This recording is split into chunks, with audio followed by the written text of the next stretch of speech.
안녕하세요. 저는 노래하는 약사 황원태입니다.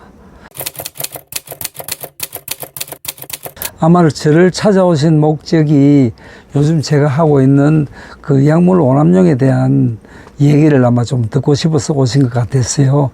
그래서 제가 오늘 그 얘기를 잠깐 해드릴까 합니다. 사실은 우리 사람이 약하고는 뗄래야 뗄 수가 없죠.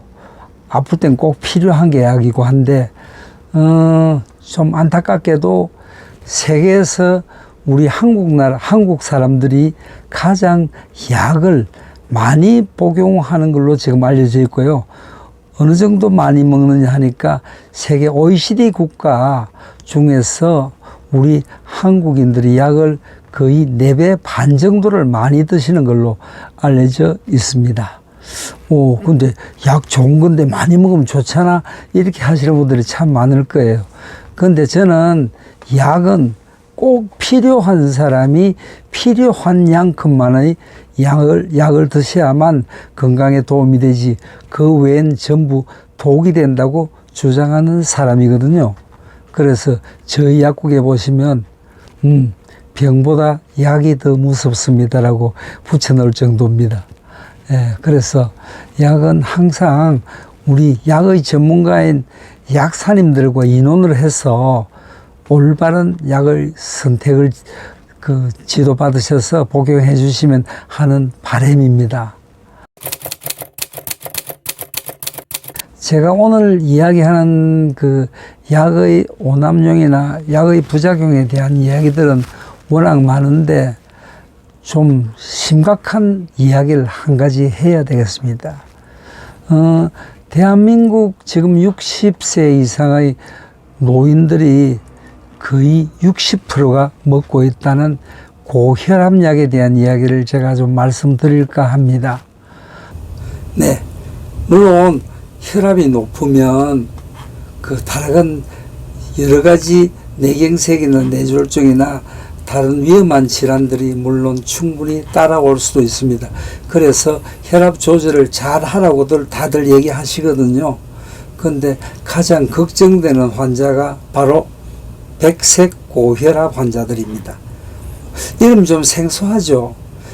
백색 고혈압이라는 것은 집에서 편안하게 지낼 때는 혈압이 정상인 분들이 이렇게 저처럼 하얀 백색 가운을 입은 분 앞에서만 혈압을 체크하면 혈압이 올라간다는 사실입니다. 그럼 이런 분들은 과연 약을 드셔야 될까요? 아니죠.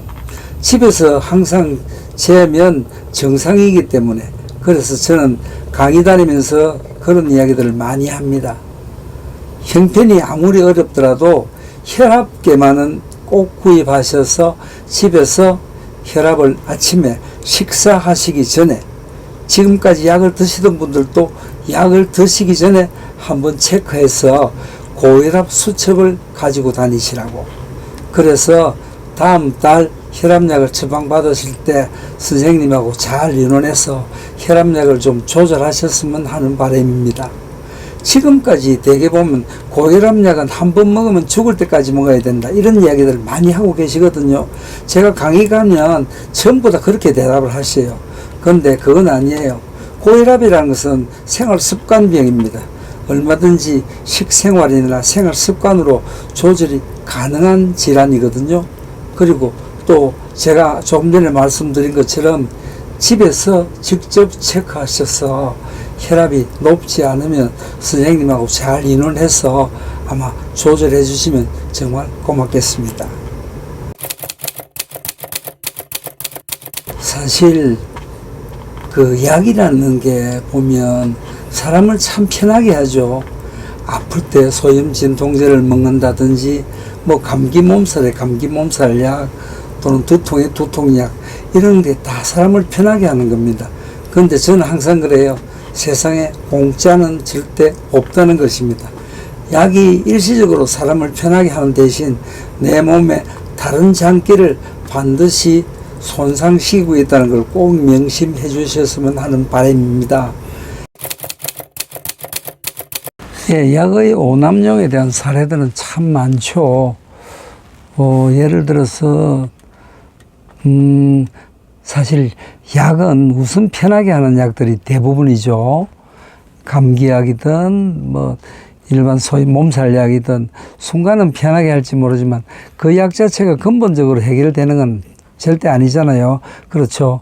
그래서 가벼운 증상들은 조금 견뎌봐 달라고 이야기들 많이 하죠.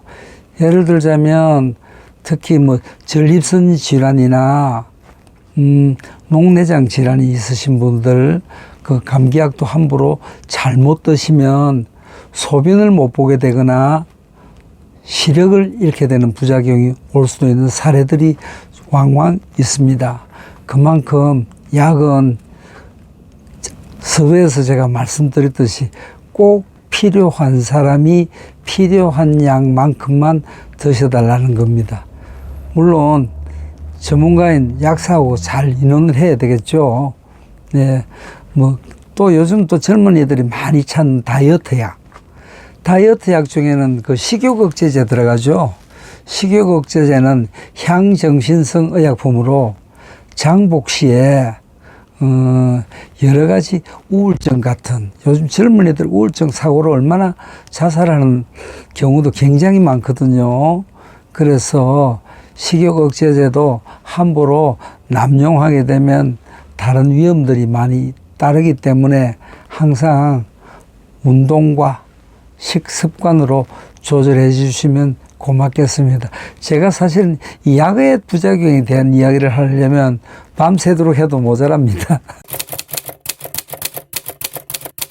예, 제가 각종 방송에서 늘 출연을 하게 되면 저는 항상 그럽니다. 세상에서 가장 부작용이 없이 안전한 약은 노래라고요. 근데 노래가 정말 효과가 있을까?